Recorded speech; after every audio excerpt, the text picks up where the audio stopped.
Okay, everyone. Welcome, everyone. My name is Elliot Shin, and I am a senior at Lincoln High School in Portland, Oregon.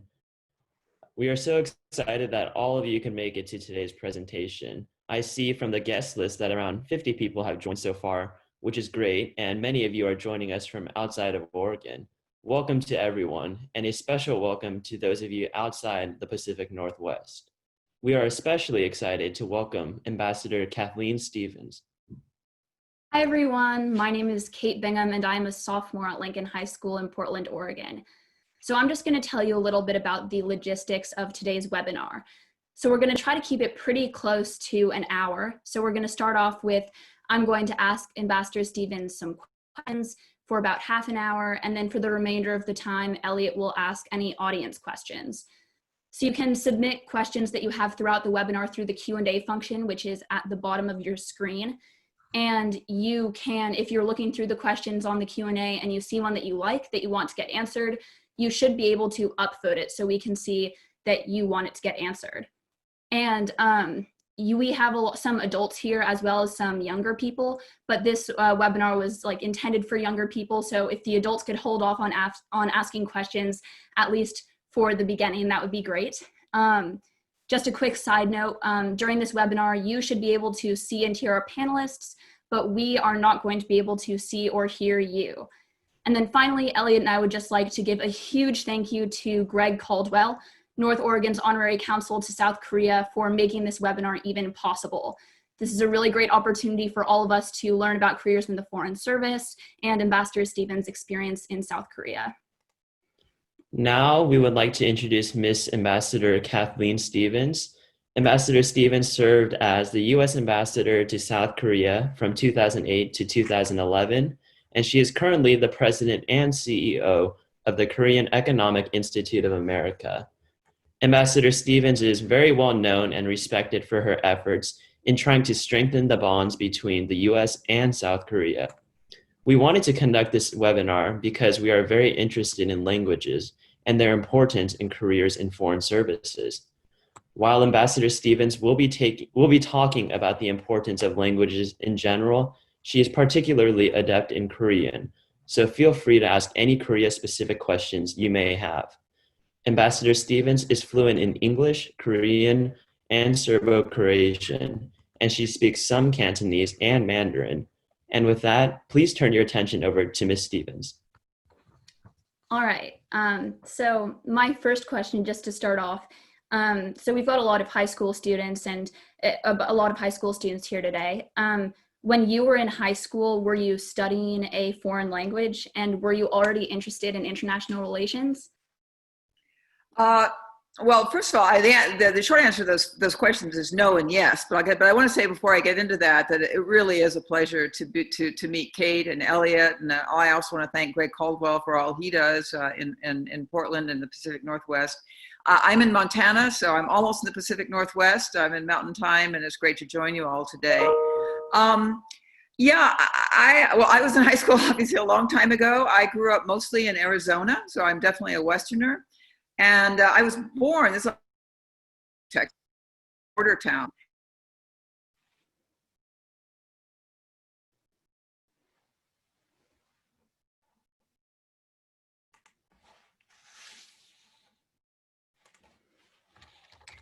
I was in that kind of high school tranche we all go through, and you are too, different requirements at different times. And I hope I haven't frozen here.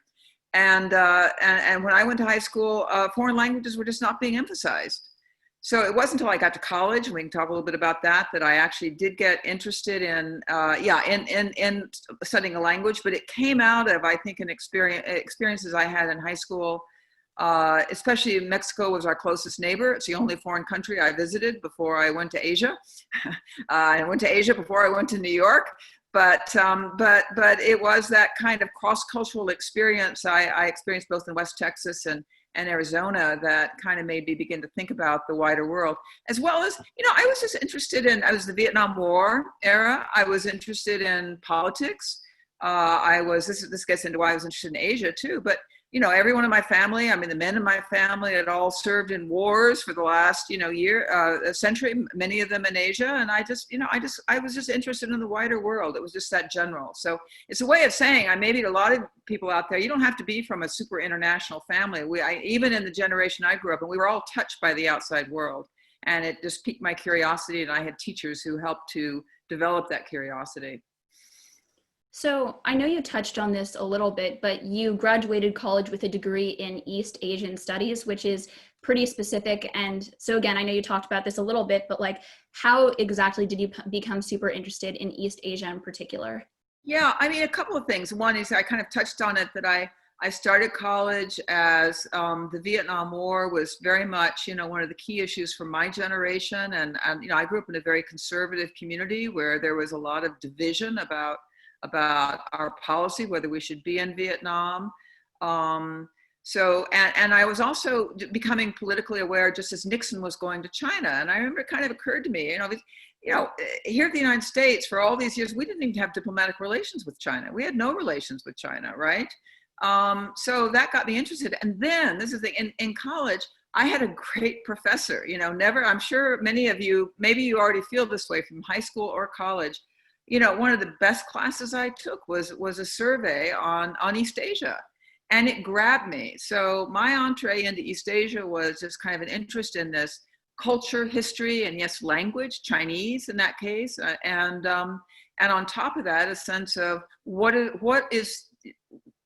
is our relationship as a country in that? So I was interested both in the kind of international relations part and the political part, as well as the kind of cultural historical part.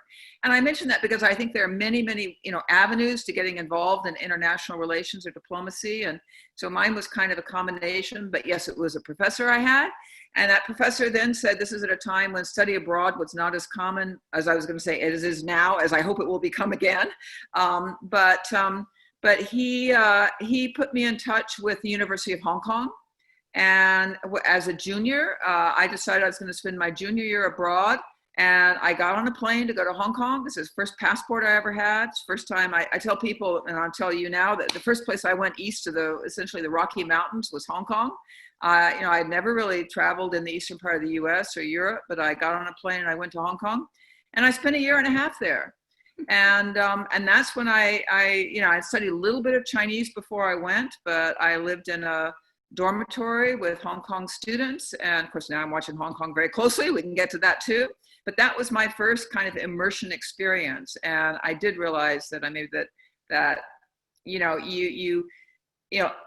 language is the avenue. I mean, language and culture are intrinsically linked, right? And you need to open your ears and your eyes and your heart to all of that to begin to have an understanding of what's going on, whatever your ultimate goal is, whether you're going to be a banker or a diplomat or whatever. But anyway, I'm getting a little bit ahead of you. But yeah, that's how I got interested. And I think for me, going to Hong Kong was maybe kind of like someone from the heartland, again, going to New York, when they're in college. I mean, it just opened up a whole new world to me and grabbed me in a way that became a repeating then theme in my life, and it wasn't that I spent the rest of my life, I'm not going to give, on Asian issues. In fact, I spent a lot of time on other issues, but that was always there. And it's something I always returned to and built on, and gave me a new kind of wider perspective to think about our country, the United States, and think about the world. So, I mean, after college, you continued to like build on this interest of like international relations, and you joined the Peace Corps. So just, I guess, tell us about your Peace Corps experience. Yeah, this is really a bio here. Yeah. And the Peace Corps is still around, although again, I know during this pandemic period, it's been withdrawn, but it is a program that was established in President Kennedy's time. And I do think is one of the most successful American government programs in international affairs over the last half century or so.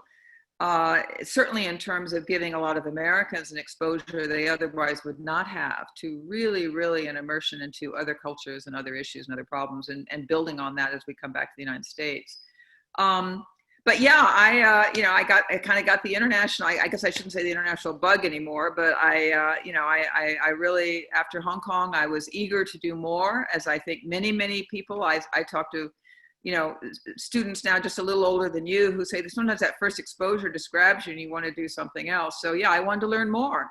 I wanted to do more. I spent my year in Hong Kong, not just studying some Chinese. I did discover, I'm going to get to it. I kind of knew, but, I was going to study Mandarin, but I went to Hong Kong and guess what? Everybody spoke Cantonese, which is kind of like, going to Italy to learn Spanish, or something. It's, so I had to kind of adapt to that. I did a lot of things outside the classroom as well. I guess I want to say that I'm very tall. I'm not very coordinated. I'm very tall. I'm almost 6 feet tall. And in Hong Kong in the 1970s, that made me the center for the University of Hong Kong women's basketball team, where I was a really, really terrible basketball player, but I can say I was, and a lot of other things. And I didn't go there to do sports, but I found out that was a way I could learn culture and language. And I wasn't thinking about that way, but that's how I did it, anyway. So it was this kind of very full experience for me. And then after I graduated from college, I came back and graduated. I was looking at graduate schools, but it wasn't quite ready to settle down. And so I into more study at that time. So I was kind of into the experiential mode. And someone mentioned the Peace Corps to me, and I was asked to go to, and I just wanted to go to Asia. I just said, I want to go to Asia. I didn't even know there was Peace Corps in Korea. I didn't know much about Korea. So I've been very focused on China. But Korea sounded interesting to me, again, mostly for kind of cultural and historical reasons. I knew that, China and Korea had a long-standing connection. Obviously, the Korean War had happened, but I knew very little about it. There was no Korean community in the United States at that time. I didn't really know Koreans, but I went. And for me, as for I think 2,000 other Americans who served as Peace Corps volunteers from 1966 to 1981, it was an absolutely formative experience. I mean, we saw a country in South Korea in such incredible transition, although it didn't always feel like that day to day, but in such incredible, just so consumed in a way with trying to rebuild from what had been a very tragic period in Korea of Japanese colonial rule, of war, of division. And we were young, and these things affect you when you're young. That it really, I think, gave us all just a really help. Sometimes a lot of us say, and I say it too, Korea is where actually I learned to be an adult. I was there when I was about 22, 23, 24 years old. So deeply influenced in a way by both positively and negatively, I would say, by Korean culture. I was much more influenced by that than they were by me, that's for sure. So, after the Peace Corps, you joined the United States Foreign Service. And could you explain what the Foreign Service does and how you became a member? Yeah, so I'm sure some of you listening do know this, but I didn't know it when I first started college, and I met some classmates who were from Foreign Service families. The Foreign Service is the professional diplomatic corps of the United States. So it's, within the State Department, the Department of State. Now the Secretary of State now, of course, is Mike Pompeo, and it's the oldest cabinet department in the U.S. government. And Foreign Service officers go through, I would actually say, a rather Confucian system. We take an exam, an entrance exam, kind of like the SAT, except you don't, or the GRE, except you don't have to pay for it. And if you pass that exam, you go through a whole other battery of tests. And if you're invited to join, then you work up your way through the ranks of being the officers. We use officers the way the military uses officers, but officers were civilians, far fewer, a few thousand, who staff the U.S. embassies and other diplomatic posts around the world that represent U.S. interests, whether it's an embassy in Beijing or the UN in New York or whatever it is, and do a whole variety of functions. But the kind of more, if you like, high-level policy function is in touch with Washington, communicating with foreign governments about what U.S. policy is, reporting back to Washington about what's happening there and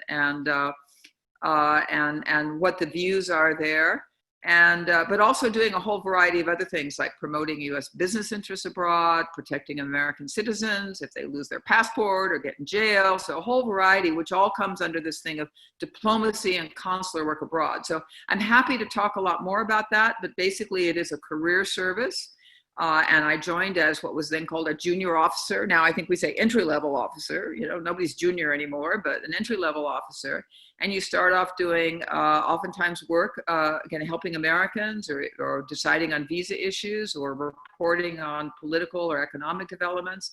And then you rise in a career to the more policy level jobs, both working abroad. You spend about, usually every career is different, but generally people spend a half to maybe 2/3 of their 30, 40-year career abroad at embassies and elsewhere, and the rest of it in Washington, working in the State Department or other parts of the US government, such as the White House or elsewhere, on US foreign policy. So, you know, we're part of the national security apparatus of the United States, but a fairly small one, if you like, in comparison to the military or the intelligence community, all of which we work with closely. But it is that tradition of diplomacy, of protecting Americans abroad, but then advancing American interests, and also is it bringing back an understanding of what's happening in the rest of the world to policy and political leaders in the United States. That's a very long-winded answer, but I obviously talk about it all day. But that's what I joined, and I took the exam. I'm going to tell you, because I was working in Korea as a Peace Corps volunteer, and one thing Koreans, I'm going to maybe be a little stereotypical here, but they understand a lot about taking exams. And when I told them I was going to take the exam to be a diplomat, made them think a little more seriously about me. I was a 21-year-old, young woman in the countryside. And so, oh, you better study harder for that. Go ahead. But I took the exam and then just kind of went from there. And when I joined, like probably a lot of young people listening, I thought, oh, I'll probably do this for a few years and do something else. And certainly people do that as well. But I ended up having a career of over 30 years, and with a lot of change and a lot of ups and downs, but very satisfying and meaningful career. Yeah, well, thanks for that. That's some really good background for like all of the high school students and a lot of the younger people that are on this call. So can you share some of the highlights of your foreign service career prior to becoming U.S. ambassador to South Korea? Yeah. I really want to get to. I really appreciate you asking me so many questions about myself, but I feel honestly self-conscious about it too. So, because I know this seems like ancient history. It seems like ancient history to me. I can't imagine what it seems like. People weren't even born yet. So I went into the Foreign Service in 1978. And just to give you an idea, I became ambassador to Korea in 2008, right? So how many years is that? 30, right? So I spent 30 years in the Foreign Service.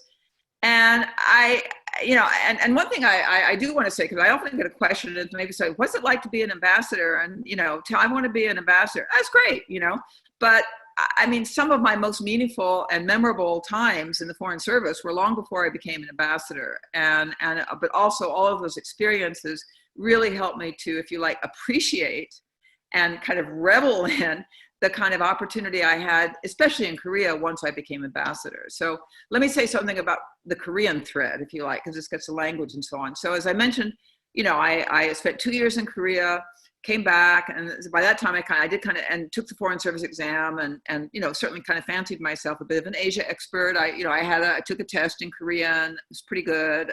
I didn't think the State Department gave me as good a score as they should have in my language, because after 2 years of living in the countryside in Korea, and I was very fluent.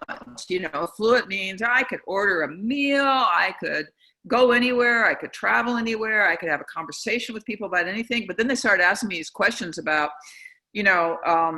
passports and foreign policy and security, military. I didn't know any of those words in Korean because I didn't, it was an authoritarian country when I lived there. I didn't talk about politics with people. So they gave me a lower score. Anyway, I'm telling that to people who take languages. There are many, many different ways of speaking a language. And I'm glad I got a basis in Korean, which was very much communicating with people.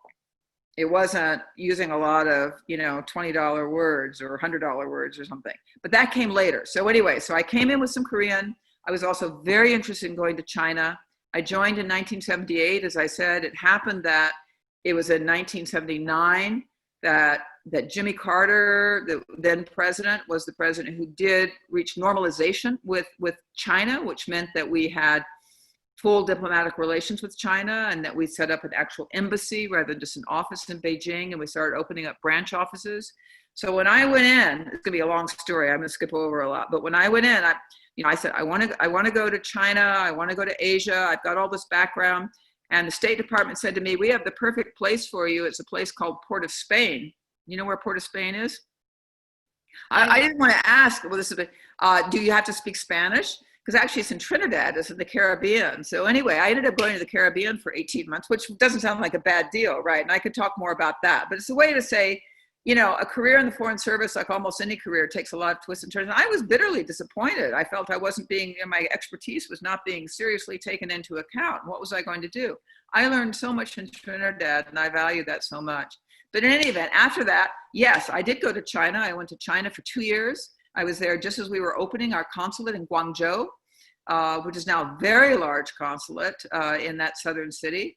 When I was there, we all lived in a place called the Dongfang Hotel, and we converted the old sauna into our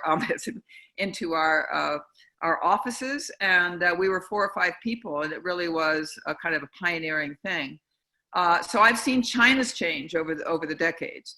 But then I went back to Korea, and I went back to Korea on the strength of my saying, look, I actually have some background in Korea. It was quite unusual in those days. It's not so unusual now.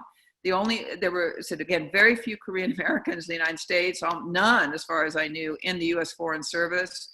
Very few Korean speakers, and so I really fought for that assignment in Korea, and I did it on the basis of saying, I have this background in Korean language and Korean culture, because the other part of it was, if you want to, there had never been a woman serve as a political officer, the political section in Korea, which is dealing with the politics of it. And our ambassador in Korea at the time said, Koreans will never deal with a woman. It's a very sexist place. And I kind of said in a more polite way than I'd say now, I said, I'll worry about the Koreans.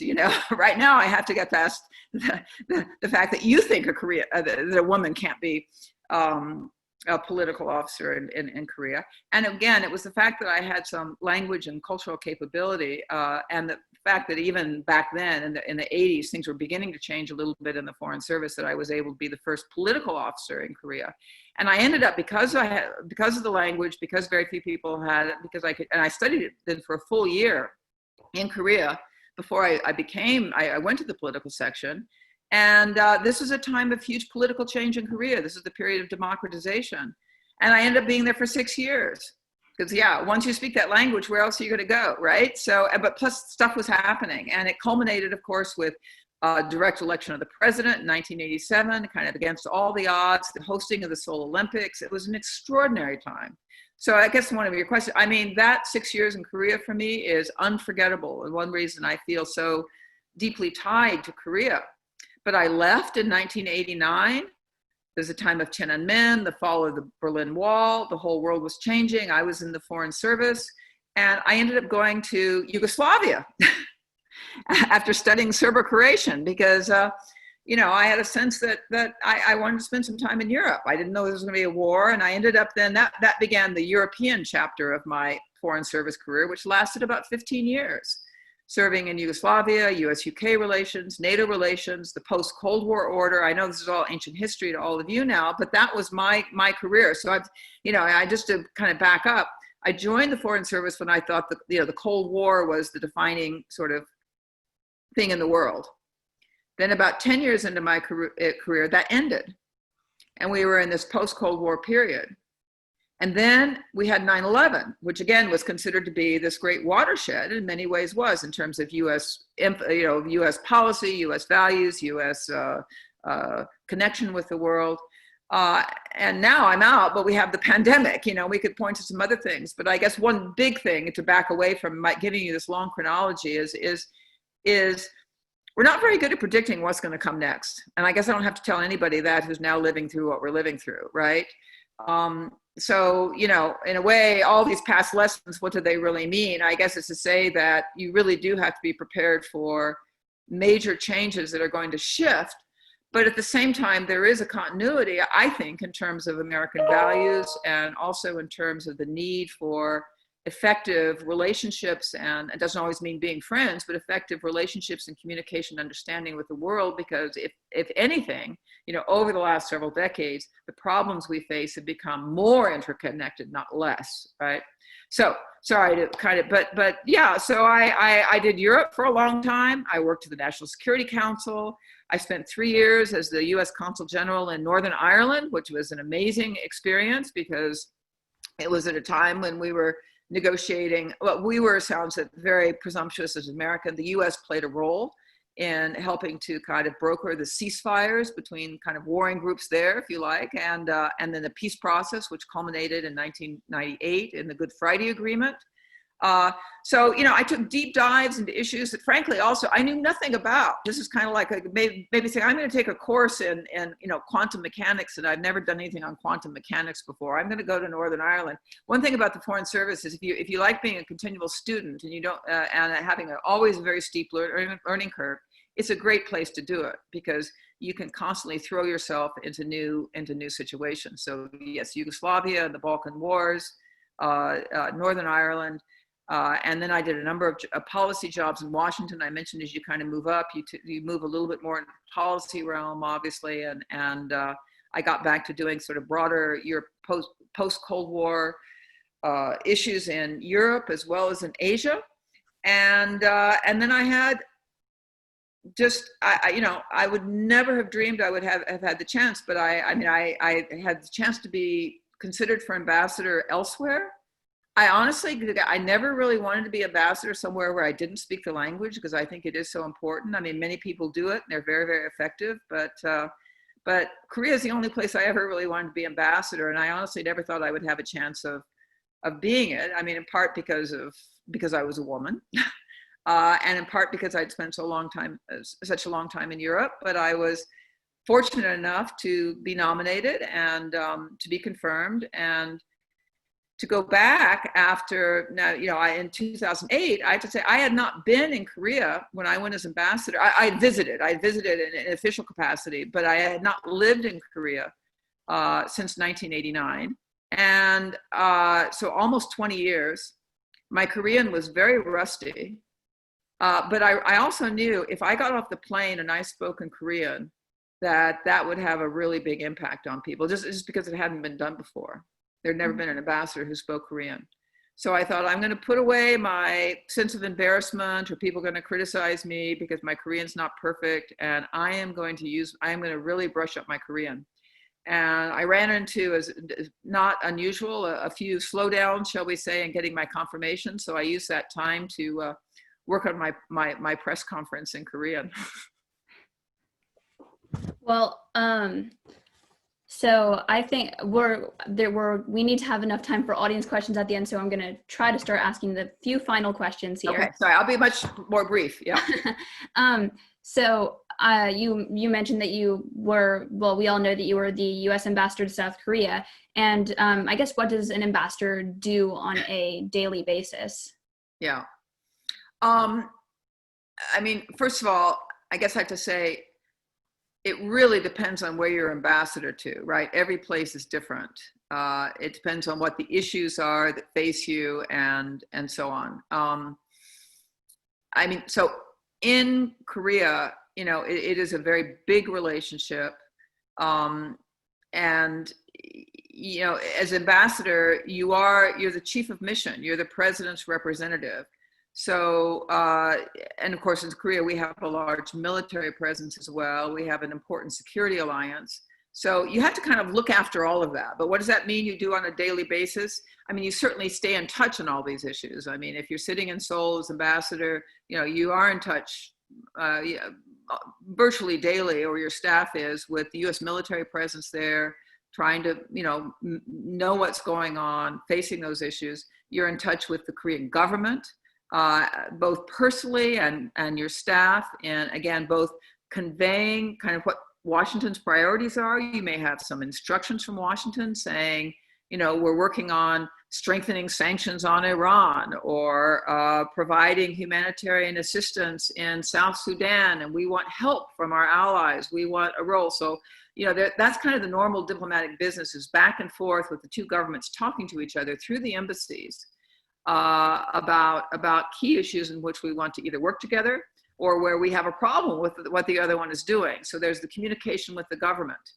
There's also, though, the building of the relationship with the broader audience. I mean, diplomacy, like politics, I think has become, more retail. You have to kind of go out and, South Korea is a democracy, and ensure that there's a broader understanding. The U.S. has played a huge role in South Korea, as it's played in many countries. So in many countries, an ambassador would also play a role as the most public face of the United States living in that country, of trying to, help deepen the understanding of what the U.S. is about, hopefully not just in a very sort of a sanitized way, but have really honest conversations with people about it, and also to listen to people and to give Washington a sense that, hey, there is a world outside of Washington, and we've got allies and friends and adversaries who are looking at the world a different way, and here's their input, here's what they're thinking. So both personally, because you're identifiable as the ambassador, because you carry a certain weight, you do that, and you also have a staff of highly able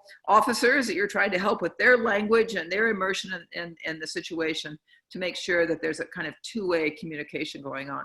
So, I would also say an ambassador has, in a way, a lot of leeway to decide what the priorities are and where, because you can't do everything, and decide what you can do best personally because of your own, profile, background, interest, and what you do want to ask your other very capable embassy members to do, and delegate and report back. So it's a leadership job, it's a management job, it's a kind of outward-facing public diplomacy job, but it's also a very discreet job too, that you're usually the person who can pick up the phone and call Washington when there really is something that may go seriously wrong, and say, hey, we got to pay attention to this. So you also have to manage your relationships with Washington. Again, very long answer, but yeah. So next up, I guess, tell us about the Korea Economic Institute and just what you're doing today. Yeah, well, I'm like, I can never get away from Korea now, and I don't want to, I guess. But I came back from Korea, almost a decade ago now, and I did do some other diplomatic assignments. I was in India and did a few other things. But for the last couple of years, I've been heading up a small institute, public policy institute in Washington, where we are devoted to kind of highlighting why the U.S.-South Korea in particular relationship is important and what the issues are. So obviously over the last couple of years, there's been a lot of attention on North Korea. There always is, but in a special lot. So basically we do outreach more to universities, I have to say, than high schools, but universities, World Affairs Councils, interested groups across the United States to try to deepen the understanding at the kind of people-to-people level, if you like, as well as among the policy experts on just a whole range of issues related to South Korea. So Korea economic, certainly our trade relationship, our investment relationship is very important. I could certainly talk more about that if anybody's interested. But also, honestly, in recent months, we've done a lot of things on South Korea's response to the pandemic. They've been quite remarkable, and they're going through a rough period now, but there's been a lot of interest in how and why the South Koreans kind of got on top of testing, got on top of contact tracing, the trade-offs they've had between privacy and freedom to gather, if you like, with public health issues. All of these debates are happening in Korea. And I think people have been really interested, and sometimes Americans aren't so interested. We think no one else has an experience as relevant, but I think there's been a lot of interest in, well, what has happened there and how has it worked? Actually, both had their confirmed case of COVID-19 on exactly the same day in January. And the trend line since then have gone in rather opposite directions. So that's been a really interesting thing to discuss, along with, of course, I said the interest in what's happened politically in Korea, the political year here, what that would mean for, again, North Korea policy, the importance of alliances, which has been called, I think, into some new question over the last year or so in terms of some of the policy approaches of the current administration. So So we try to just put a lot of thoughtful people out there to have the discussion, have the debate, and think about American policy and put it in the context of what's happening in South Korea. We also like to do things on Korean culture now, because now you know, I mean, I always say I went to Korea before it was cool, you know. So now when I meet people, maybe there's some of us who speak Korean with a much better pronunciation than I do, and often a lot better. It's because they've listened to BTS or their own favorite K-pop or their own K-drama and so on. And so I'm also trying to get myself up to date on Korea in the world, and Korea in the United States. So my final question for you would be that there's a lot of young people on this call, and what would you recommend for people who are interested in pursuing a career in the Foreign Service? Yeah. I hope there are people who are interested in a career in the Foreign Service, because I think that diplomacy, you know, by which I mean, you know, managing and shaping difficult relationships, sometimes difficult, but key relationships around the world is crucial to our future. And what I would recommend is, getting exposure, not just to language, but to culture. And that can be in your own communities, obviously, as well as by traveling abroad. But, you know, the extent to which you can have that kind of broad-based experience, as well as in your own academic work. I am a great believer in knowing some history. Theory is great, and it's good to study IR and economics and important subjects from a more theoretical point of view. But I think for the Foreign Service, also just almost in a way, just giving rein and cultivating your intellectual curiosity, you know, to just broaden your thinking about things as much as possible, and just to really cultivate being a lifelong student. But certainly the Foreign Service looks for, they do look for those, if you like, those practical skills of being able to solve problems, to write fast, to analyze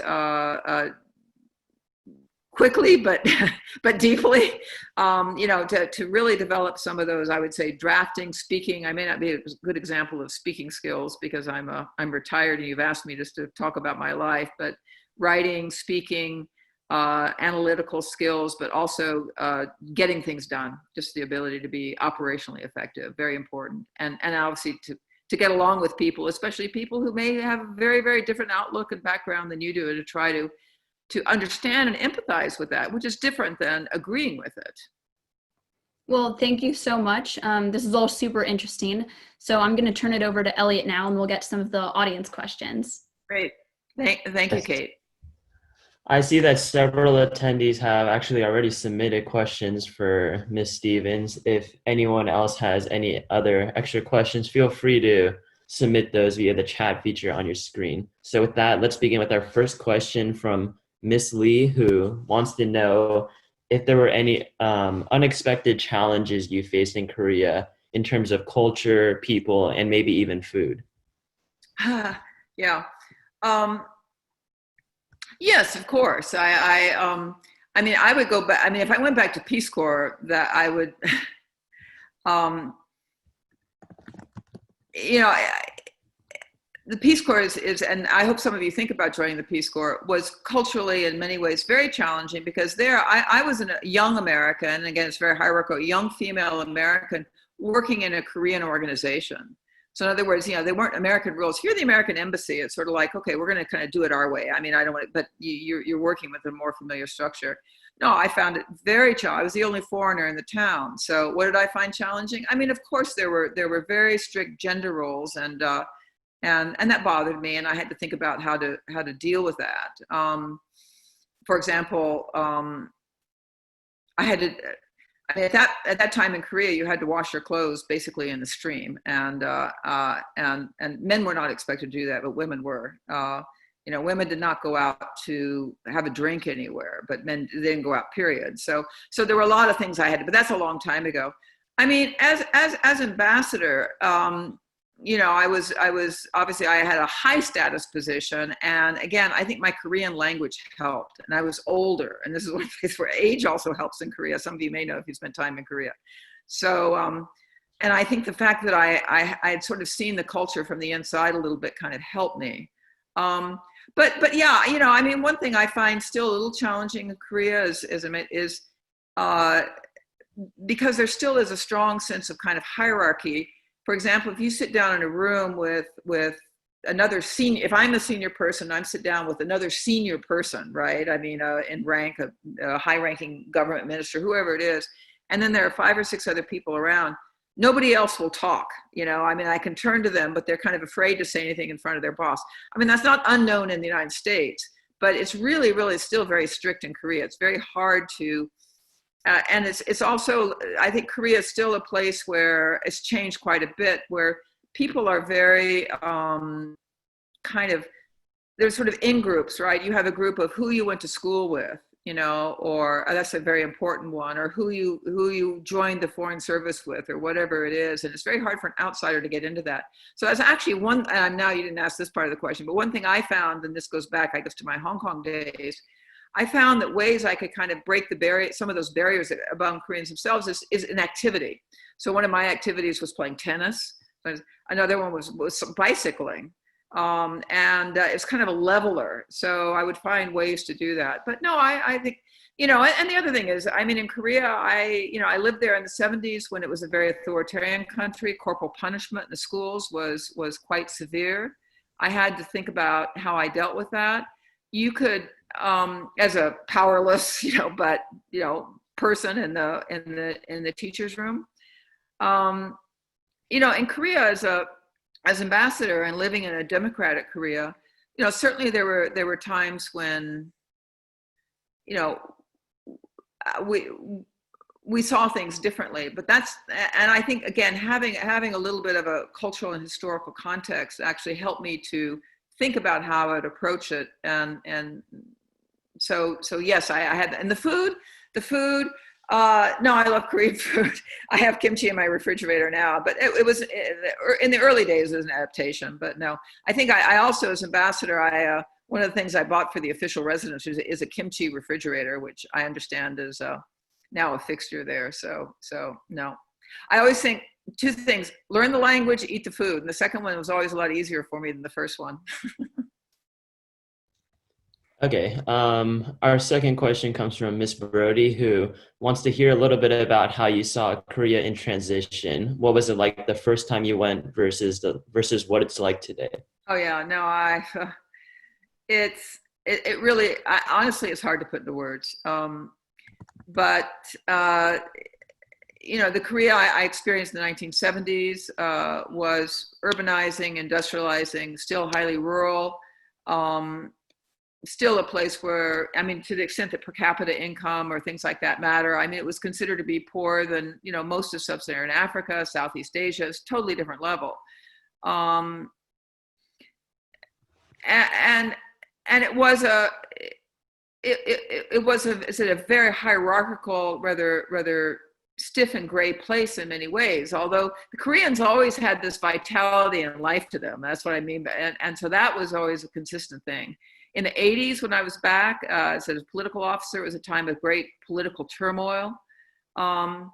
So yeah, I just had the good fortune of then going back to seeing in 2008 a Korea that, yeah, of course, it's incredible modern cities and just physically a very, very different place. But I think I always felt there was kind of a common thread of just a certain kind of, always looking to get better, which can drive you a little bit crazy. And I know drives a lot of children of Korean parents a little crazy, and never being satisfied, always moving forward. But that to me was always kind of very inspiring. And I think the other thing I would say is, I did notice, I mean, I felt that Koreans, in addition to being richer and everything else, far more comfortable in the world. Maybe that's an obvious thing to say, and a lot more self-confidence, in the 70s and the 80s, I think, and especially in the 70s, I mean, Koreans felt like they knew they weren't a democracy, and they felt they'd been through this very, very difficult time. So there was always a sense of and coming out of the Japanese colonial period, I mean, a little bit of just insecurity, and there's still some of that today, but Korea is such a much more confident place, and you see that kind of the personal level, and you see it in terms of the government's policies. I hope that helps a little bit, but yeah, it's really hard to put into words, but if you look at, yeah. Okay. Yeah. Mr. Han would like to know, how important is South Korea in our diplomatic relations with China and even North Korea? Yeah, well, that's a great question. I mean, first of all, with North Korea, I think you cannot think about North Korea without thinking about South Korea, because it is the Korean Peninsula. And U.S. policy in recent years has understandably been very focused on the threat that nuclear weapons and missile development by North Korea presents, not just to the region, to South Korea, but also to the United States. But that's only a part of it, of course, because the other part is the unfinished business from the Korean War and the division of Korea. So U.S. policy towards North Korea has to go through Seoul. And that doesn't mean that Seoul has a veto, but it means that we can't have any effective policy unless Seoul and Washington are working together. That's generally the case. It's not always, but it's absolutely central. And again, I think political leaders and diplomats will always, I won't say just give lip service, but they certainly acknowledge it. But the challenge in practice is to make sure that's the case. With respect to China, I think that is a really important question, especially now. South Korea itself has seen its relationship, obviously, with China and the United States change a lot over the last few decades as China became its largest trading partner, and the United States remains its security ally and allied in values. China also obviously plays an important role in terms of the future of the Korean Peninsula. And I think one of the big diplomatic challenges of our time right now is, as the United States tries to manage what has become a very difficult relationship with China, the US-China relationship, and that's we can do another seminar on that. We need to think about the position of our allies, South Korea, Japan, Southeast Asia, others, and see how we can find common ground on the basis, and I would say, of some values, of shared values and shared experience, but also understand some of the challenges that South Korea faces vis-a-vis China. Because one, yes, it's a very important economic relationship, even more important, I guess, than the economic relationship is to us, but two, they're neighbors. And China can put a lot of pressure on South Korea, so extremely important. Okay, one more from Mr. Cushing, who, in his opinion, he believes that Mike Pompeo is one of the worst Secretary of States in history and that morale is currently very low. And he's wondering if people should wait until after the election to decide whether or not to join the Foreign Service. Well, I know a couple who just joined the Foreign Service, and they're in the first virtual class, or second virtual class, I guess. They just joined a couple of weeks ago, and we were actually talking about this. I mean, without characterizing their views or my views, but I think that I would just say America needs diplomacy, and we need the best people we can get to represent the United States and try to shape diplomacy. And so I would encourage people to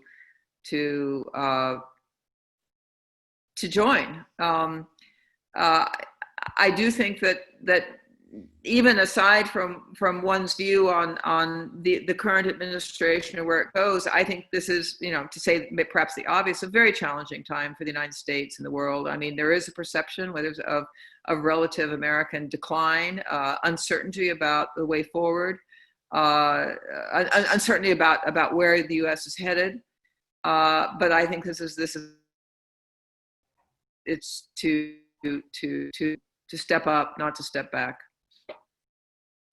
Okay, and another important question, because lots of people on this call are students, is from Luna, who wants to know, what universities would you recommend for people interested in international relations and foreign service? Oh, I think there are many. I really, especially in this age of of distance learning. I don't know. And again, for the Foreign Service, the kind of, it really is the classic kind of generalist career, because you can major in just about anything and decide you want to be in the Foreign Service. But certainly I would say, as an undergraduate, if you want to, I would try to get a good founding in economics, get a foreign language if you can. I would say some kind of study abroad if you can, and try to make it as immersive experience as possible. You can see I'm kind of into the experiential thing as well. But no, there are so many universities. I think there are a lot of small liberal arts colleges that don't get the attention sometimes they might, otherwise, but who often have professors who really can help to cultivate some of those skills I talked about of writing and speaking and intellectual curiosity, which I think underpin a foreign service officer career. And again, I think it's one of the kind of great things actually about the taking this test, even though it's changed over the years, is it doesn't matter what college you went to. You've got to pass the test, and you've got to go through these things. It's very sort of egalitarian that way. And for the Foreign Service, when I joined, they still called it, to be in the Foreign Service, you had to be pale, male, and Yale. The other thing about the Foreign Service is we can't represent the American people if everyone is pale, male, and Yale, even though I know some great pale, male, and Yale people. So I would say let's get as many diverse in every respect, geographical, every respect we can, to represent our country. Great. I think we have time for about 2 more short questions. Let's start with, what is your best advice for learning languages? Find things that you like to do and then do them in that language. So if you like music, I think music and songs is a great way to do it. In other words, use it. I guess that's my thing, is use it. I think there's a lot of great language learning online and all of that, but just find something, if you like watching soap operas, watch soap operas in that language. But and work on your listening comprehension as well as your speaking. I think sometimes, obviously, it's important to speak, but I think it's even more important to really listen and really be able to put people at ease and have them feel that you're hearing them. And then one last question from Mr. Bingham, who wants to know, how much control do you have in the Foreign Service regarding where you're posted? You have a fair amount. Sorry, that was FedEx at the door.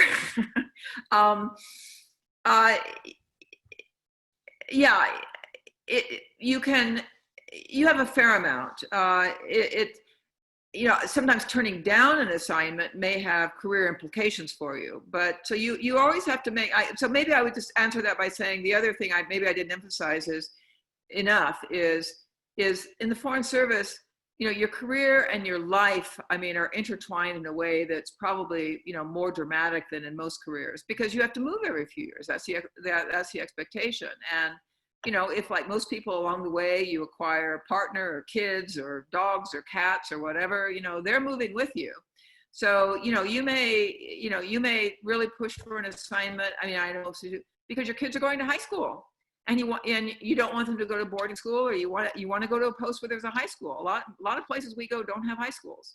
So generally, the Foreign Service will try to accommodate that. Sometimes they'll say, sorry, you're the person, you got to go. You're going to have to leave your kids somewhere else. But generally, they'll try to accommodate it. They've gotten better about that.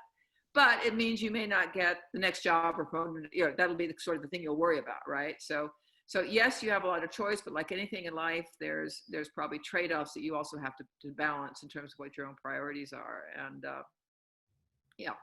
but I think there's a lot of autonomy in that, and that's one thing I really appreciated, that you can really almost have a new job every few years. That's great. Thank you so much for answering our audience questions. I know we didn't get the chance to ask everyone's questions. There were so many good ones, and it was very difficult to choose. Overall, I just want to thank everyone for joining us today and for showing your interest in Ambassador Stevens' work as the U.S. Ambassador to South Korea. A really huge thank you to her for doing this. She absolutely didn't have to. And a big thank you to Mr. Caldwell and Mr. Higginbotham, who was our engineering guru for this webinar. Without both of them, this absolutely would not have been possible. I hope that everyone enjoyed this webinar, and feel free to send us any comments, reactions, or suggestions. I will leave my email in the chat function. And just thank you again, and please stay safe during this unprecedented time. Thank you so much, everyone, for coming. Thank you all. Elliot, Kate, really great to meet you and talk to you, and all the best to you and to everyone. Thank you.